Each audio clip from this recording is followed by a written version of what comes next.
برادران ملت اسلامی، السلام علیکم ورحمۃ اللہ وبرکاتہ۔ الحمد للہ وکفا وسلام علی حبیبہ المصطفیٰ، اما بعد فاعوذ باللہ من الشیطان الرجیم، بسم اللہ الرحمن الرحیم۔ فبما رحمۃ من اللہ لنت لهم ولو كنت فظا غلیظ القلب لانفضوا من حولک، صدق اللہ مولانا العظیم۔ بارگاہ رسالت معاب صلی اللہ تعالی علیہ وسلم میں درود پاک کا ہدیہ پیش کریں۔ اللہم صلی علی سیدنا و مولانا محمد معدن الجود والکرم وآلہ واصحابہ الکرام وابنہ الکریم وبارک وسلم صلاۃ دائمۃ سرمدا ابدا۔ عزیزان گرامی وقار، انسان کو اللہ تبارک و تعالیٰ نے جو خصوصیات عطا کی ہیں، اس میں خاص طور پر زبان اور بیان کی خصوصیت بہت اہم ہے۔ شیخ سعدی رحمۃ اللہ تعالی علیہ فرماتے ہیں، تا مرد سخن نہ گفتہ باشد، عیب و ہنرش نہ ہفتہ باشد۔ جب تک آدمی بات نہیں کرتا، اس کی اچھائی بھی چھپی رہتی ہے، برائی بھی چھپی رہتی ہے۔ انسان اپنے کلام سے، اپنی بات سے سمجھ میں آ جاتا ہے کہ کس کیٹیگری کا ہے، کس لیول کا ہے۔ اس کی گفتگو کے آداب اس کی حقیقت بتاتے ہیں، بلکہ یہاں تک کہ اس کے نسب کا بھی پتہ لگا لیا جاتا ہے اور اس کی تربیت کا بھی اندازہ ہو جاتا ہے۔ حضرت لقمان حکیم سے پوچھا گیا، نیکی کس کا نام ہے؟ تو آپ نے فرمایا، دو چیزیں اور بہت چھوٹی ہیں۔ نیکی دو چیزیں ہیں جو بہت چھوٹی ہیں۔ کہا کیا ہے؟ کہا کہ ملاقات میں لوگ اپنے بھائیوں سے مسکرانا اور نرم گفتگو کرنا۔ ساری نیکیوں کی جڑ ہے یہ، نرم گفتگو کرنا اور لوگوں سے خندہ پیشانی کے ساتھ مسکرا کر ملاقات کرنا۔ لیکن میرے عزیزو، یہ دو چیزیں بناوٹی تو بہت سارے لوگوں کے ساتھ آ سکتی ہیں، اخلاق تصنع جس کو کہتے ہیں، تکلف کے ساتھ بہت سارے لوگوں کے ساتھ آ سکتی ہیں، لیکن حقیقت میں جس انسان کی طبیعت میں یہ دو چیزیں ہونی چاہیے، وہ کب سمجھ میں آتی ہیں؟ اس وقت جو مولا علی کرم اللہ وجہہ الکریم نے فرمایا، کسی انسان کو اس کی حقیقت دیکھنا ہو تو غصے کے عالم میں اسے دیکھو۔ وہ اپنے آپے سے باہر ہوتا ہے یا اپنے مزاج کے خلاف کس طرح بات کو سن کر کے تحمل رکھتا ہے۔ سب سے بڑا پہلوان وہ ہے جس نے اپنے غصے کو کنٹرول کیا اور اپنی زبان پر قابو پا لیا، ورنہ یہ وہ لمحہ ہے جب انسان پھٹ پڑتا ہے، جو دل کے اندر ہے سب کہہ جاتا ہے۔ آپ کو میں بتاؤں، نبی کریم صلی اللہ تعالی علیہ وسلم کے عظیم اخلاق کریمہ، بخاری شریف کی حدیث ہے، حضور مسجد نبوی میں تشریف فرما ہے۔ اس وقت مسجد نبوی، آج ہو سکتا ہے آپ کے ذہن میں جو امیج ہے مسجد نبوی کی، بہت بڑی عالی شان مسجد، لیکن وہ زمانہ نبوی میں اس طرح کی نہیں ہے۔ کچی دیواریں تھی، اوپر چھپر کے چھت پڑے ہوئے تھے اور مٹی کی زمین تھی۔ یہ مسجد نبوی کی شکل اس زمانے میں حضور اکرم صلی اللہ تعالی علیہ وسلم اپنے صحابہ کے ساتھ بیٹھے ہیں۔ ایک دیہات کا رہنے والا شخص آیا۔ ایک بات یاد رکھیں کہ دیہات میں، گاؤں میں رہنے والوں کے اخلاق اور تمیز میں بڑا فرق ہوتا ہے، ان کے ہاں آداب کی کمی ہوتی ہے۔ وہ شخص آیا اور مسجد نبوی میں آ کر حضور صلی اللہ علیہ وسلم سے کچھ بات چیت کیا اور تھوڑی دیر کے بعد مسجد میں ہی کھڑے ہو کر پیشاب کرنا شروع کیا۔ بخاری شریف میں یہ حدیث موجود ہے۔ جب مسجد نبوی میں کھڑے ہو کر پیشاب کرے تو صحابہ اکرام سب دیکھ کر کے دوڑانے لگ گئے، خذوہ خذوہ، پکڑو اس کو، پکڑو اس کو، اور صحابہ دوڑاتے تھے، وہ پیشاب کرتے ہوئے بھاگتا تھا پوری مسجد میں۔ نبی پاک صلی اللہ تعالی علیہ وسلم نے فرمایا، دعوہ، چھوڑ دو اس کو، کر لینے دو، پیشاب کر رہا ہے مسجد میں، چھوڑ دو اس کو۔ جب وہ صحابہ اکرام حضور کا حکم سنتے ہیں، سب پیچھے ہٹ گئے۔ تھوڑی دیر کے بعد نبی کریم صلی اللہ تعالی علیہ وسلم نے صحابہ سے فرمایا، پانی کے ڈول بھر کر کے لائے جائیں۔ صحابہ سے ہی منگوایا، پانی کے ڈول بھر کر کے لائے گیا اور مسجد نبوی کے میدان میں فرش پر بہایا گیا اور صاف کیا گیا۔ اب وہ شخص نہایت ہی ڈرا سہما کھڑا تھا، میرے ساتھ کیا ہوگا پتہ نہیں، میں نے پیشاب کیا، اب مجھے یہ لوگ قتل کر ڈالیں۔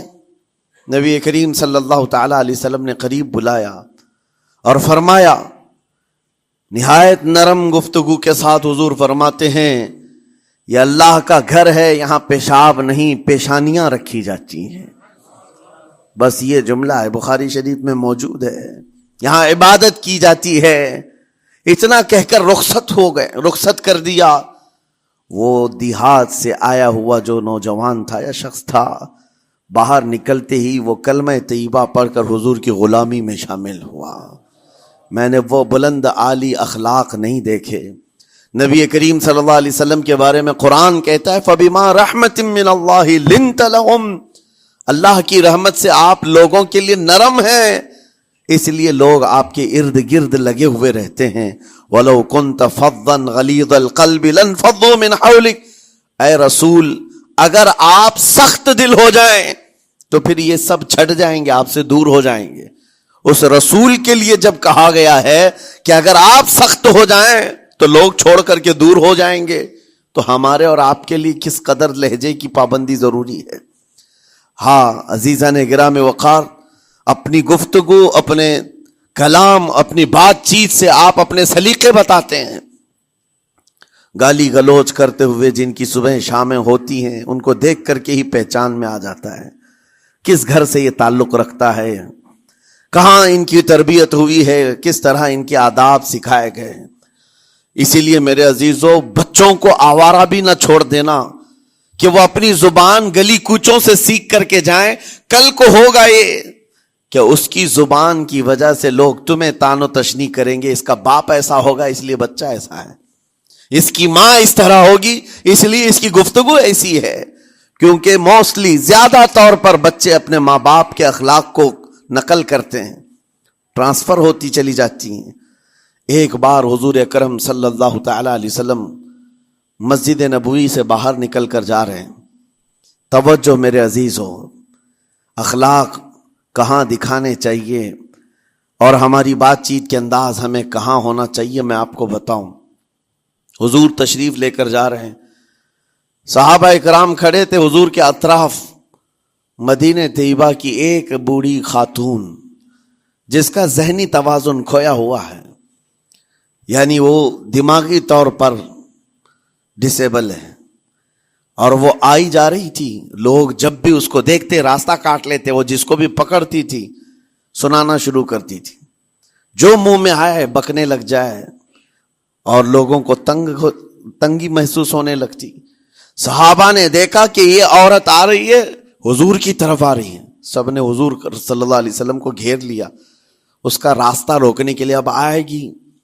اور نبی کریم صلی اللہ علیہ وسلم کے پاس اگر زبان درازی کرنے لگ جائے، پاگل عورت ہے، اور بک بک کرنے لگ جائے، حضور پاک صلی اللہ علیہ وسلم کے ادب میں کہیں کمی نہ آ جائے۔ صحابہ کا یہ ہمیشہ اہتمام رہتا۔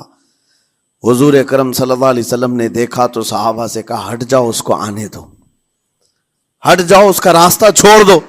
صحابہ نے کہا، یا رسول اللہ صلی اللہ علیہ وسلم، اس کا ذہنی توازن ٹھیک نہیں ہے، دماغی طور پر وہ عورت ٹھیک نہیں ہے، وہ آئے گی اور لمبی باتیں کرتی ہے، لا یعنی باتیں کرتی ہے، کہیں آپ کی شان پاک میں کوئی گستاخی نہ ہو جائے۔ صحابہ روک رہے تھے، حضور پاک صلی اللہ علیہ وسلم نے سختی سے فرمایا، ارشاد فرمایا، ہٹ جاؤ، اس کا راستہ چھوڑ دو، مجھے پتا ہے پورے مدینے میں اس کی کوئی نہیں سنتا، میں بھی نہ سنوں تو کس کو سنائے گی، اگر میں بھی نہ سنوں تو وہ کس کو سنائے گی۔ یہ میرے مصطفیٰ کریم صلی اللہ تعالی علیہ وسلم کے دربار عالی جاہ کی وہ بلند اخلاق کریمانہ کی ایک مثال ہے، جس کو خود میرے آقا نے فرمایا، بعثت لأتمم مکارم الاخلاق۔ عزیزان گرام وقار، لوگوں کے آج حالات ایسے ہیں کہ اچھے لوگوں کے ساتھ اخلاق الگ دکھائے جاتے ہیں، چھوٹے لوگوں کے ساتھ اخلاق الگ دکھائے جاتے ہیں۔ سٹیٹس کا آدمی ہو تو اس کے ساتھ ملنے کے طریقے الگ ہیں، اور غریب کوئی آ جائے، فقیر کوئی آ جائے تو اس سے ملنے کا انداز الگ ہو جائے. یہ نہ ہو. یہ ہم سب کے لیے نصیحت ہے. اسی ممبئی کی سرزمین پر میں آپ کو بتاؤں، ایک ماہم شریف میں بزرگ حاجی صاحب ہوا کرتے تھے، آج سے تقریباً 10-12 سال پہلے کی. وہ کئی لوگوں سے ایک سوال کرتے تھے پکڑ پکڑ کر کے کہ میرا ایک سوال ہے، آپ جواب دیں گے، میرا ایک سوال ہے. کئی علماء سے انہوں نے پوچھا، مجھ سے بھی انہوں نے، جب میں نیا تھا مصر سے پڑھ کر کے آیا تھا، میرے پاس آ کر کہا کافی سالوں سے میرے ذہن میں ایک سوال ہوتا ہے، میں آپ سے بھی پوچھنا چاہتا ہوں. کہا بتائیے کیا ہے. کہا میں حضور سرکار مجاہد ملت رحمت اللہ علیہ کا مرید ہوں. علامہ حبیب الرحمان مجاہد ملت، رئیس اعظم اڑیسہ، جن کے خدمات جلیلہ آج ہو سکتا ہے نئی جنریشن کو نہ معلوم ہو. ان کا لقب ہے مجاہد ملت، جنہوں نے سنیت کی بقا کے لیے اپنا تن من دھن سب قربان کیا تھا. وہ مجاہد ملت عظیم بزرگ ولی کامل ہے. یہ حاجی صاحب کہتے ہیں کہ میں ایک نارمل آدمی تھا، کڑیا تھا، یعنی گھر بنانے کا کام کرتا تھا. جب وہ ممبئی تشریف لاتے تو دوڑ کر کے ہر جگہ سے لوگ ملنے آتے. میں بھی گیا تھا، اور اس وقت میں جوان تھا. حضور مجاہد ملت رحمت اللہ علیہ کی بات وہ بتا رہے ہیں کہ لوگ لائن لگا کر کے مصافحہ کر رہے تھے، مل رہے تھے. جب مل رہے تھے تو پھر میرا نمبر آیا، میں ملنے کے لیے گیا. بزرگوں کے سب ہاتھ چومتے ہیں، یہ ہمارے سنیوں کے طور طریق ہیں. ادب، علماء ذوی الاحترام کے ہاتھوں کا بوسہ لینا یہ مستحسن ہے، یہ ہمارے آداب میں سے، معمولات اہل سنت میں سے. تو جب سب لوگ ان کے دست بوسی کر رہے تھے، ہاتھ چوم رہے تھے، میں بھی قریب گیا، اور جب میرا نمبر آیا میں ہاتھ چومنے کے لیے گیا تو انہوں نے میرا ہاتھ لے کر خود ہی چوم لیا. وہ بزرگ عالی جاہ ولی کامل جن کو دنیا مجاہد ملت کہتی ہے، میرا ہاتھ انہوں نے چوم لیا. اور میرے اندر ایسی پشیمانی تھی کہ میں کیا کروں سمجھ میں نہیں آیا. میں ایک معمولی سا کڑیا، اور کہاں ان کا مقام، کہاں میرا. تو اس کے بعد وہ اس بے چینی میں رہتے تھے کہ ایسا کیوں کیا، ایسا کیوں کیا، کیونکہ پوچھنے کا موقع ہی نہیں ملا. ایک بزرگ تھے، انہی کے خلیفہ تھے حضور مجاہد ملت کے، انہوں نے اس کا جواب دیا. میرے عزیزوں کیا بہترین جواب تھا. حضرت مجاہد ملت رحمت اللہ تعالی علیہ یہ چاہتے تھے کہ ہزاروں لوگ ہماری تعظیم کرتے ہیں تو کہیں ہمارے دماغ میں بادشاہت کا خیال نہ آئے، ہم غریب اور فقیر کا ہاتھ چوم کر اپنے نفس کی مخالفت بھی کرتے ہیں. اخلاق کریمانہ دکھانے کے لیے اسٹیٹس والوں کے ساتھ ہی نہیں، غربا فقراء کے ساتھ بھی وہ اخلاق ہوں. نبی کریم صلی اللہ تعالی علیہ وسلم کے وہ آداب آج اگر آپ اپنا لیں، بہت ساری کڑوی چیزیں ویسی ختم ہو جائیں. آج ممبئی کی سرزمین پر سب سے بڑا یہ چیلنج ہے بات کرنے میں. نوجوانوں کے تو آج پارے چڑھے ہوئے ہوتے ہیں، ان سے کوئی بھی بات کر لے، جس تیور میں یہ بات کرتے ہیں ایسا لگتا ہے کہ ابھی لڑائی ہو جائے گی، ابھی جھگڑا ہو جائے گا. اس کی عادت سی بن گئی ہے. آپ کو پتا ہے فرمایا گیا، عربی کا قول ہے جراحت السنان لها التیام ولا یلتام ما جرح اللسان. تلوار سے، چاقو سے دیا ہوا زخم سوکھ سکتا ہے، زبان سے دیا ہوا زخم کبھی نہیں سوکھتا. زبان سے دیا ہوا زخم نہیں سوکھتا. بولنے سے پہلے 1000 بار اس بات کو خیال ہونا چاہیے کہ میں جس کو بول رہا ہوں کہیں اس کا دل چھلنی تو نہیں ہو جائے. میری زبان یہ ہوتی 50 گرام کی چھوٹی زبان ہے، لیکن بڑے بڑے لوگوں کے کلیجے چیر کر رکھتی ہے، بڑے بڑے لوگوں کے دلوں میں سوراخ کر کے رکھتی ہے، زخمی کر کے رکھتی ہے اس کا استعمال. اسی لیے روایت میں ملتا ہے کہ جب انسان صبح کرتا ہے تو سارے اعضاء، ہاتھ پیر آنکھ کان ناک، سارے اعضاء سب سے پہلے زبان سے یہ عرض کرتے ہیں، اس کی پناہ مانگتے ہیں، کہتے ہیں آج تو صحیح سلامت رہے گی تو ہم سب صحیح سلامت رہیں گے، اور اگر تو پھسل گئی تو عذاب ہم پر بھی ہوگا. زبان بولتی ہے، مار کسی اور کو پڑتی ہے، کوئی زبان کو مارتا نہیں ہے. گالی زبان دیتی ہے لیکن مار کبھی پیٹھ پہ پڑتی ہے، سر پہ پڑتی ہے، ہر جگہ پڑتی ہے. تو یہ زبان نبی کریم صلی اللہ تعالی علیہ وسلم نے ارشاد فرمایا من یضمن لی ما بین لحیتیہ وما بین، حضور پاک صلی اللہ تعالی علیہ وسلم فرماتے ہیں جس نے دو چیزوں کی ضمانت مجھے دے دی، حفاظت کی، میں اسے اضمن لہ الجنہ، میں اس کو جنت میں لے جانے کی ضمانت دیتا ہوں۔ دو چیزیں کیا ہیں؟ حضور فرماتے ہیں ایک دو جبڑوں کے بیچ میں جو موجود زبان ہے اس کی حفاظت کر لے، اور دو رانوں کے بیچ میں جو شرمگاہ ہے اس کی حفاظت کر لے، یہ دو چیزیں جس نے بچا لیا میں اس کو جنت میں لے جانے کی ذمہ داری دیتا ہوں، ضمانت دیتا ہوں۔ اس کا کتنا بڑا کردار ہے، یہ زبان کا کتنا بڑا کردار ہے۔ اور حضور نے ایک بار پکڑ کر کے فرمایا تھا، زبان کو پکڑ کر کے کہا تھا یہ وہ زبان ہے جو انسان کو جنت میں بھی لے جاتی ہے اور دوزخ میں بھی لے جاتی۔ کلمہ کس سے پڑھتے ہیں آپ؟ لا الہ الا اللہ، زبان ہی سے تو پڑھتے ہیں، اسی کلمے نے آپ کو جنت تک پہنچایا۔ اور کافر جو کفر کرتا ہے وہ بھی زبان سے ہی کرتا ہے، اور زبان اسے ہمیشہ کی دوزخ میں لے جاتی ہے۔ اس زبان کو چلانے سے پہلے 1000 بار سوچ لیں کہ آج لہجوں کی سختیاں بڑھتی چلی گئیں، اور آپ کو پتہ ہے قرآن پاک میں رب تعالیٰ نے یہ فرمایا وَلَا تَقُلْ لَهُمَا اُفٍّ وَلَا تَنْهَرْهُمَا، والدین کے بارے میں بچوں کو کیا کہا گیا؟ ان کو اف تک نہ کہو۔ لیکن زبان جب کھلتی ہے نا، ماں باپ کے خلاف نوجوانوں کو ہم نے دیکھا ہے گالی گلوچ کرتے ہوئے اور اتنی بری باتیں کہتے ہوئے، معاذ اللہ۔ عزیزان گرام وقار، حضور نے تو یہ فرمایا جس نے پلٹ کر کے اپنے ماں اور باپ کو سخت لہجے میں بات کیا یا ان کی نافرمانی کی، حضور فرماتے میرا دل چاہتا ہے کہ اس کے گھر کو آگ لگا دوں، آگ لگا دوں۔ اس لیے اس بات کو ہمیشہ یاد رکھیں، تمہارے لہجے کی سختیاں کسی کو زخمی کر دیں تو آخرت خراب ہو جائے گی، آخرت خراب ہو جائے گی۔ حضرت علقمہ رضی اللہ تعالیٰ عنہ حضور کے صحابی ہیں، حضور صلی اللہ علیہ وسلم کے صحابی ہیں۔ آخری وقت آ گیا تھا لیکن زبان نہیں کھلتی تھی۔ حضور پاک صلی اللہ علیہ وسلم کے پاس سفارش لائی گئی کہ آپ کے وہ ساتھی ہیں انتقال کر رہے ہیں لیکن زبان پر کلمہ بھی نہیں آتا۔ حضور تشریف لائے، دیکھا، پوچھا گھر میں ان کے کون کون ہے؟ کہا بیوی ہے اور ماں ہے۔ ماں کو بلایا اور کہا علقمہ کے بارے میں کیا کہتی ہو، کیسا تھا؟ کہا بہت اچھا، پرہیزگار، عبادت گزار، سارے نیکوکاریاں اس کے اندر ہیں۔ تو پھر حضور نے پوچھا اچھا یہ بہت نیک تھا، تم بھی اس سے راضی ہو کہ نہیں ہو؟ ماں نے کہا میں نہیں راضی ہوں، میں راضی نہیں ہوں۔ کہا کیوں، وجہ کیا ہے؟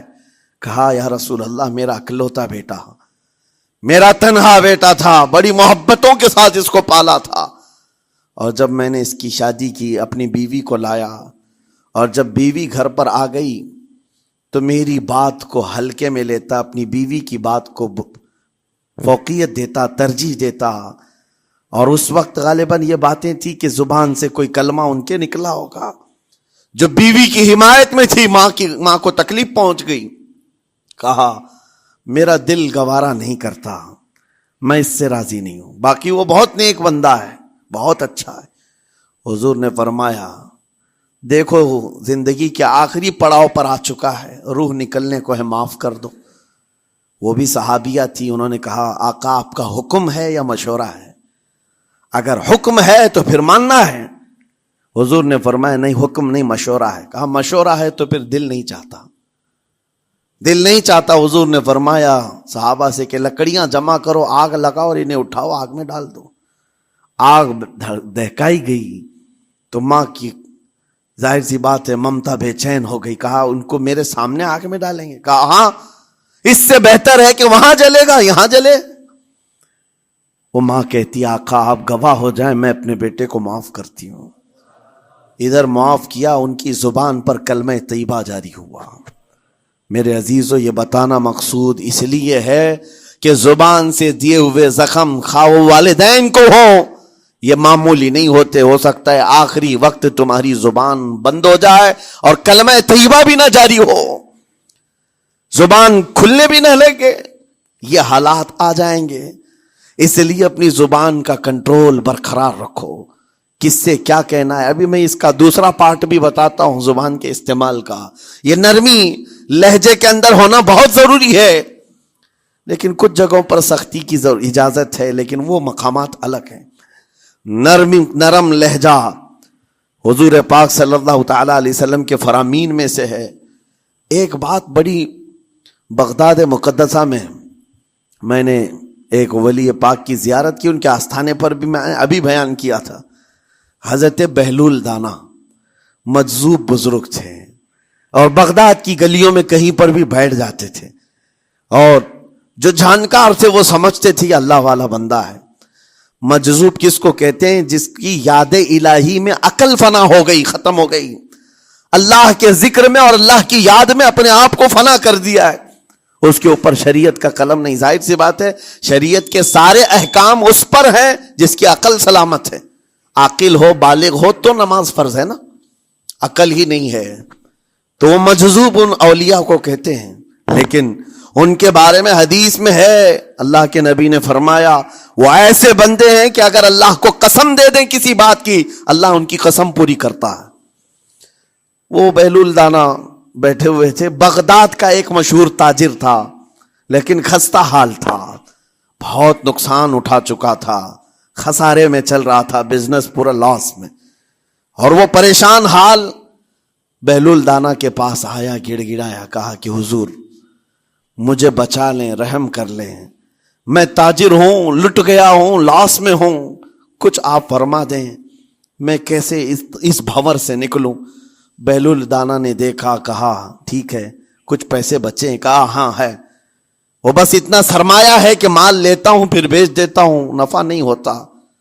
بہلول دانا نے کہا ایک کام کر، کالا کپڑا جتنا ملتا ہے سب خرید لے، پورے شہر سے کالا کپڑا جہاں جہاں مل جائے سب لے کر اسٹاک کر لے۔ کہا جی حضور آپ نے جیسا فرمایا۔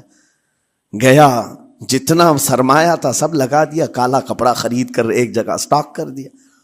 اللہ والے کا حکم تھا، لیکن ہوا یہ کہ بغداد کا معمول تھا، 8 دن گزرے نہیں تھے کہ وہاں وقت کے حاکم کا انتقال ہوا، اور جب حاکم کا انتقال ہوتا تو شہر کے جتنے بڑے لوگ ہوتے، رئیس لوگ، وہ اس کے سوگ میں، اس کے غم میں کالا کپڑا پہنتے تھے، اور کالا کپڑا سوائے اس تاجر کے کسی کے پاس نہیں تھا، اور سارے بڑے لوگ پیسوں سے اس کے پاس کالا کپڑا خریدنے آئے۔ یہ منہ بولے قیمت پر، جیسے تیسے جتنی قیمت پر بولے سب خرید کر لے جاتے، اور پل بھر میں ایک دن کے اندر وہ بہت بڑا کروڑ پتی بن گئے، بہت مال آ گیا۔ یہ بات یاد رکھیں، اللہ مال دیتا ہے، اس کے بعد پھر آزمائش بھی ہوتی ہے۔ مال اتنا آ گیا، اب لے کر کے مستیاں تھیں، چند دن گزرے، ظاہر سی بات ہے مال کو بڑھانے کی تمنا ہر ایک کی ہوتی ہے، کوئی یہاں پر اینڈ کرنے والا نہیں ہے دنیا میں، چاہے اس کا بزنس اربوں پر بھی پہنچ جائے، اسے آگے پہنچنا ہے۔ چند دن گزرے تھے، 8-10 دن، پھر آیا حضرت بہلول دانا کو ڈھونڈتے ہوئے، ایک جگہ میدان میں یہ مجذوب بزرگ بیٹھے مل گئے، آیا اور کہا او دیوانے بتا اب کیا خریدوں؟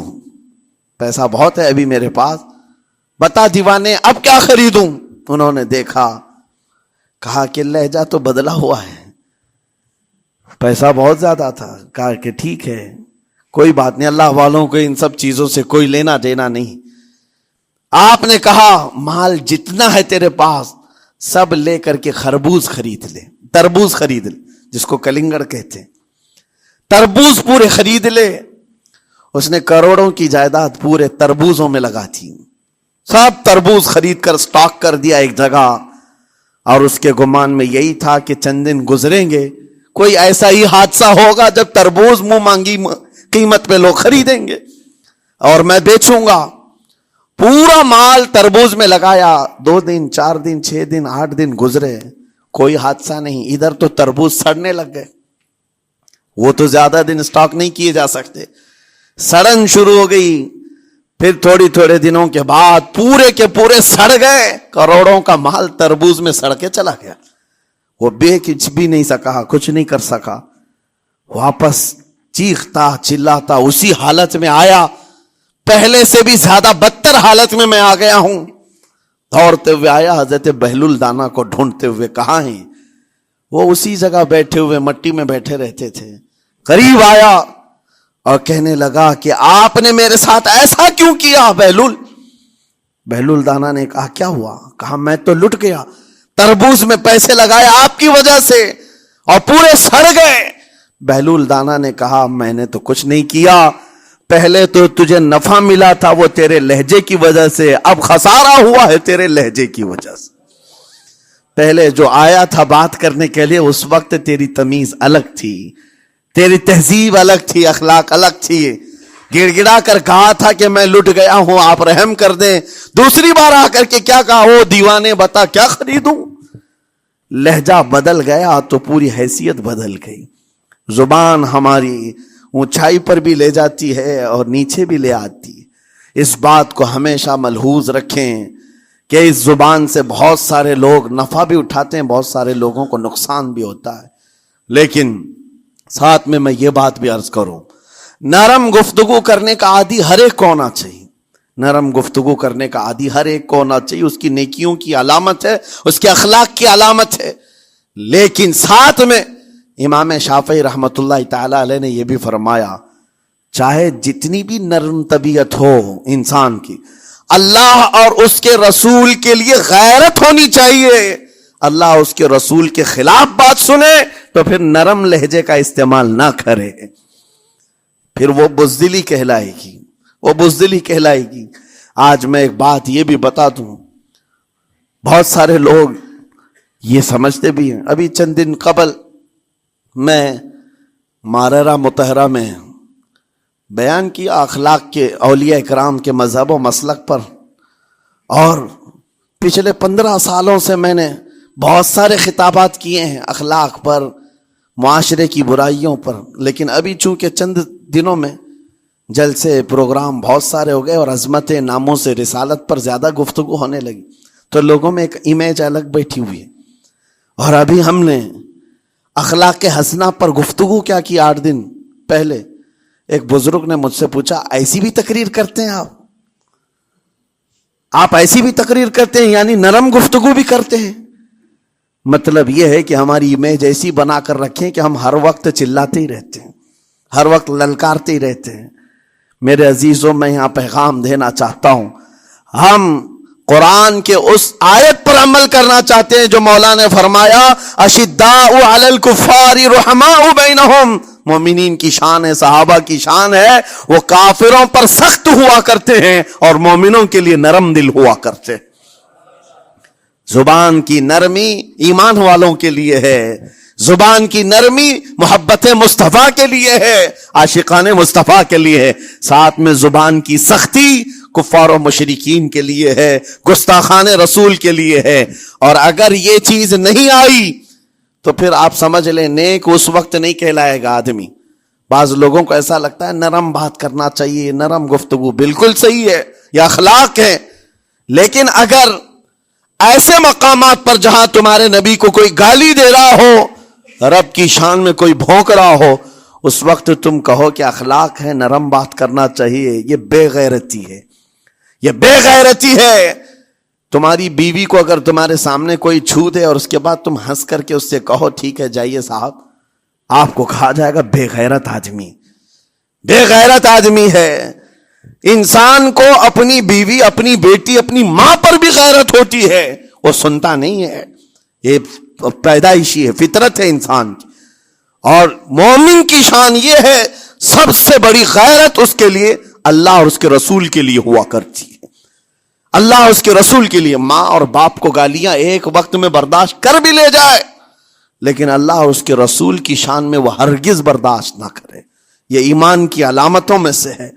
بہرحال میں نے زبان کے دونوں استعمال آپ کو بتائے، سخت لہجے بھی ہیں، نرم لہجے بھی ہیں، لیکن جب آپ کا پالا کسی گستاخ سے نہ پڑے تو ہمیشہ نرم گفتگو کرنے کے عادی بنے۔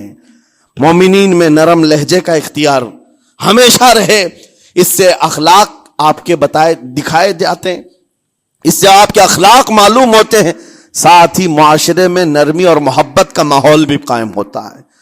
ڈانٹنے کے طریقے بھی میں آپ کو بتاؤں، میرے والد اگرامی فرمایا کرتے تھے، حضور حافظ ملت رحمت اللہ علیہ جو الجامعۃ الاشرفیہ مبارک پور کے بانی ہیں اور بڑے محدث، جنہوں نے ایک نہیں ہزاروں عالم پیدا کیے. اس ہندوستان کی بات کر رہا ہوں. حافظ ملت رحمۃ اللہ علیہ پوری بخاری شریف پڑھاتے تھے. تقریباً 40 سال تک انہوں نے پڑھایا بخاری شریف. میرے والد ان کے شاگرد ہیں. فرماتے ہیں جب وہ بہت زیادہ ناراض ہو جاتے کسی سے، ڈانٹنا ہوتا، ہر استاد بچے کو ڈانٹتا ہے، کبھی کچھ بچہ نافرمانی کر جائے یا مزاج کے خلاف بات کرے تو استاد ڈانٹتا ہے. تو حافظ ملت رحمۃ اللہ علیہ اگر کسی شاگرد کو ڈانٹتے بھی غصے میں تو کہتے ہیں اے جنتی کیا کر رہا ہے. کہتے ہیں اگر یہ جملہ قبول بھی ہو جائے تو بچہ جنتی ہو جائے. لہجے کی یہ استعمالات اولیاء سے سیکھو میرے عزیزو. غصے پر کنٹرول اس وقت تمہارے اخلاق معلوم ہوتے ہیں جب تمہارا غصہ عروج پر ہوتا ہے. اس وقت تمہاری حقیقت لوگوں کے سامنے آتی ہے. وہ اپنے شاگردوں کو ڈانٹتے بھی تو جنتی کہہ کر ڈانٹتے ہیں. یعنی کوئی گالی نہیں ہے، کوئی برے کلمے نہیں ہیں، بلکہ ایسا جملہ ہے کہ اگر قبول بھی ہو گیا استاد کی زبان سے، اس کی تو زندگی وصول ہوگی، اس کا بیڑا پار ہو گیا. ہمارے درمیان ماں باپ کو بھی یہ چاہیے کہ بچوں کو کس طرح کے اخلاق آپ دے رہے ہیں. گفتگو کرنے کے متعلق قرآن میں اللہ تعالیٰ نے آداب بتائے ہیں. جب آپ گھروں کے اندر موجود ہوں تو بچوں کے سامنے کس طرح کی گفتگو کیا کریں گے، کیسی بات کریں گے. شوہر اور بیوی جس طرح کی باتیں کر رہے ہیں بچے کے دماغ میں وہ پورا کا پورا چھپتا ہے، ٹرانسفر ہوتا ہے. اسی لیے کہا گیا ایڈلٹ گفتگو کبھی بھی بچوں کے درمیان نہیں کی جائے گی. جو میچورٹی میں نہیں ہے ان بچوں کے سامنے ماں اور باپ بیٹھ کر کے کلام بھی نہ کریں، بات نہ کریں. معاشرہ تو آج ایسا ہے سب پوری فیملی لے کر کے بیٹھے ہوئے ہیں، اور حد تو یہ ہے کہ گندی فلمیں سامنے لگی ہوئی رہتی ہیں. وہ کیسے بچا پاؤ گے؟ 4 سال 5 سال کے بچے کے اندر بھی وہ گفتگو، وہ مکالمات، ایک دوسرے سے بات کرنے کی تمیزیں، وہ سب وہاں سے سیکھتا آ رہا ہے. گھروں کے اندر ماحول کو تبدیل کرنے کے لیے آپ کی اپنی زبان پر کنٹرول اور اپنے بچوں کی تربیت اور ان کی زبان پر کنٹرول بہت ضروری ہے. پھر دیکھنا آپ یہ معاشرہ پیدا کر کے کل کو آپ کا بچہ نکلے گا، اس کی تمیز، اس کے اخلاق پر ہر کوئی اش کرے گا. چند دنوں کی محنت ہے آپ کی، لیکن بچے جب سلیقے کے ساتھ گفتگو کریں تو لوگوں کا دل جیت لیا کرتے ہیں. بات کرنے کے آداب ایسے ہیں کہ لوگ دل جیت لیا کرتے ہیں.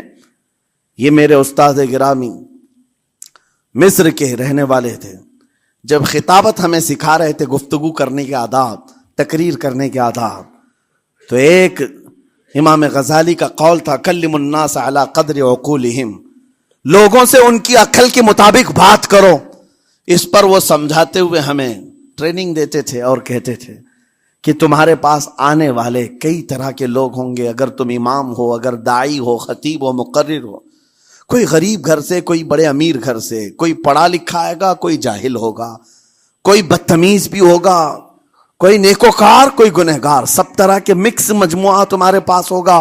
ان سے خطاب کرنا، ان سے بات کرنا، کس انداز سے بات کرو گے، کیسے ان سے کلام کرو گے. میرے عزیزو یہ ہمارا اپنا ہنر نہیں ہے. ہم جو آپ کے سامنے گفتگو کر رہے ہیں یہ ہمارا فن نہیں ہے، یہ اپنا پیدا کیا وہ ہنر نہیں ہے.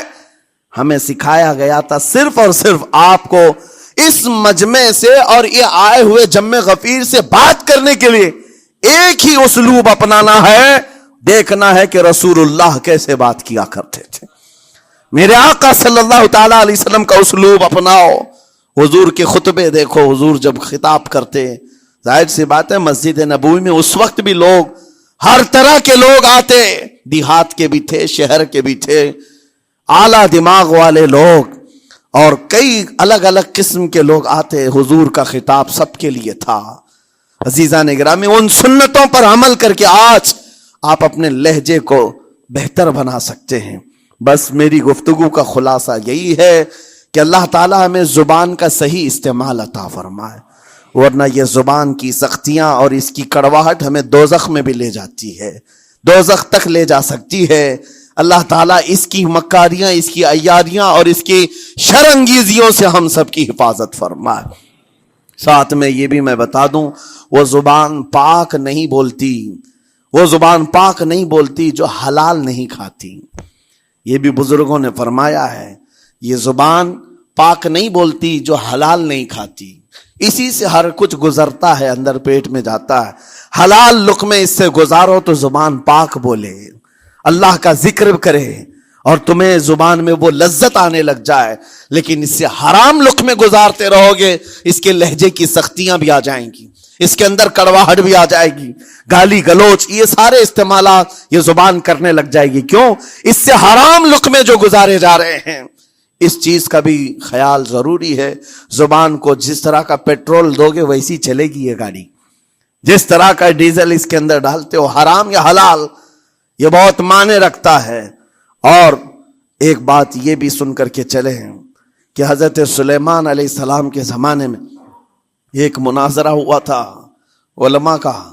بعض لوگوں نے کہا کہ انسان کی ایک جماعت تھی، انسان کی زبان افضل ہے، منہ افضل ہے، اس لیے کہ وہ اللہ کا ذکر کرتی ہے.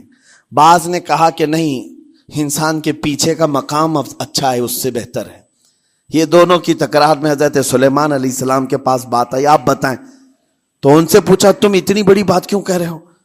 اس کے پیچھے کا مقام اچھا ہے. کہا کہ اس لیے کہ وہ صرف نجاست نکالتا ہے، وہ صرف نجاست نکالتا ہے، وہ مقام غلاظت باہر کرتا ہے، غلاظت اندر لیتا نہیں. زبان غلاظت اندر بھی لیتی ہے، حرام کھاتی بھی ہے، لوگوں کو زخمی بھی کرتی ہے. ان علماء کی دلیل تھی.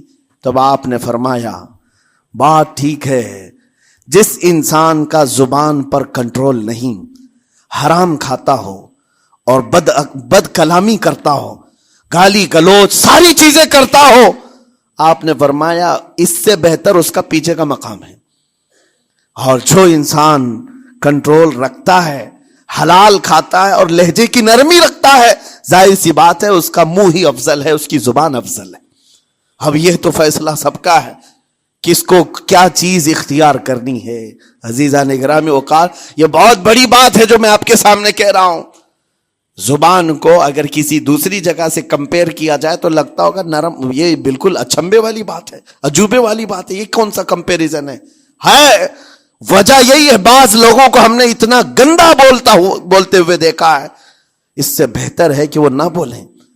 لوگوں کو زخمی کرتے ہیں، کسی کے مقدسات پر حملے کرتے ہیں. اللہ تعالیٰ ان کے زبان کی شرارتوں سے ہماری حفاظت فرمائے.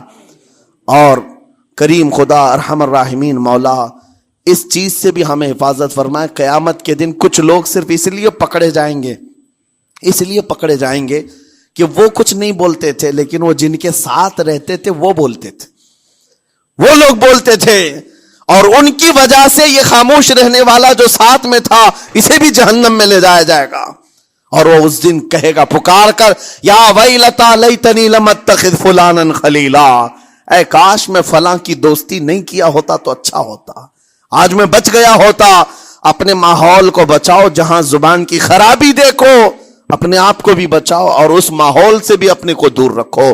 اللہ کی بارگاہ میں دعا ہے مولا تعالیٰ اس زبان کو خالص اپنے ذکر میں لگائے اور اپنے حبیب پاک کے ذکر میں لگائے. مولا تعالیٰ ہم کو زبان کی بد کلامیوں سے محفوظ و مامون فرمائے. وآخر دعوانا ان الحمد للہ رب العالمین. السلام علیکم.